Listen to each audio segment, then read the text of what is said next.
The ghost of number 31. The discovery of the girl's body sent shockwaves through the school. How could a young girl's body have been hidden behind the blackboard for so long without anyone knowing? And more importantly, who was she? The news spread like wildfire. Teachers whispered in the halls, students exchanged nervous glances, and the authorities launched an investigation. But the more they dug into the girl's identity, the stranger things became. The body belonged to a student who had gone missing years ago, a student named Lily, who was supposedly transferred to another school. But now, the truth had come to light. She never left, she had been trapped behind that blackboard the entire time. Her death was ruled suspicious, but there was no solid evidence as to how she ended up there. The case went cold, leaving behind only rumors and theories. Some said the teacher who used to teach in that very classroom might have been involved. Others believed it was the work of a jealous classmate. But no one knew for sure. What everyone did know was that the calls the previous teacher had received, the voice claiming to be number 31, made a terrifying amount of sense now. But the story didn't end there. After the renovations were complete, a new teacher was assigned to that classroom. She was young, enthusiastic, and unaware of the dark history hidden behind those freshly painted walls.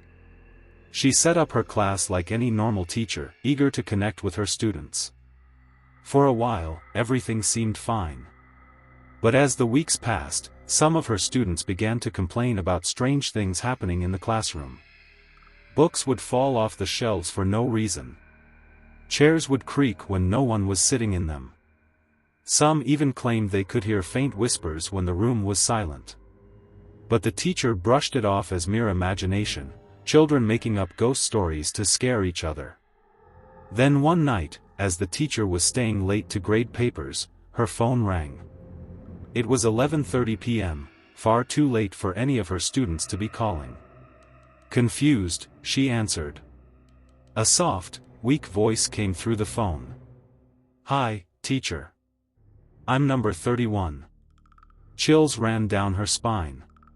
She knew the history of the room now, but she didn't believe in ghosts, did she? Maybe it was a prank, she thought, trying to calm herself. But the voice continued. "I've been waiting for you. I watch you every day." The teacher's hand trembled as she tried to respond. Who is this?" The voice whispered, "I want to see your face, teacher. Turn around." Her heart pounded in her chest.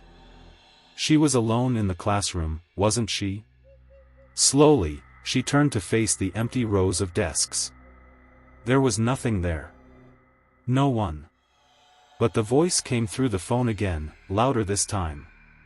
"Why do you always turn your back on me? I'm right here." Suddenly, the temperature in the room dropped. The lights flickered. The teacher's breath came in shallow, terrified gasps as she stared at the back of the classroom. And then, she saw her. Standing in the corner, near the blackboard, was a girl, dressed in the tattered remains of a school uniform. Her face was pale, her eyes hollow, and her hair hung limp around her shoulders. It was Lily. "I'm number 31, the girl whispered, her lips barely moving. "You never noticed me, but I've always been here." The teacher stumbled backward, dropping her phone. She tried to scream, but no sound came out.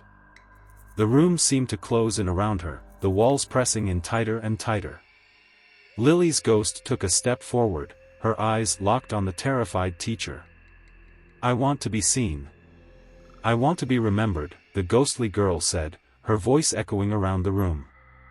"You turned your back on me, just like he did."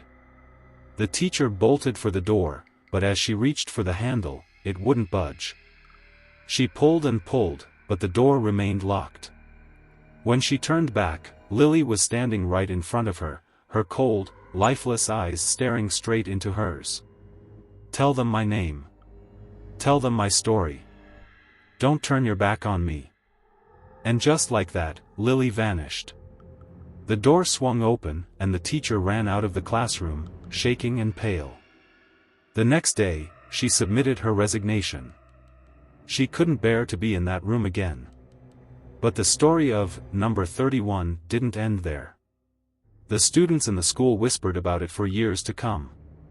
They said that sometimes, late at night, you could still hear the faint sound of a phone ringing in that classroom. And if you listened closely, you might hear the voice of Lily, still searching for someone who would finally see her, someone who wouldn't turn their back on her. And every once in a while, a teacher or a student would receive a strange phone call, late at night, with a soft voice on the other end whispering, "Hi, teacher. I'm number 31.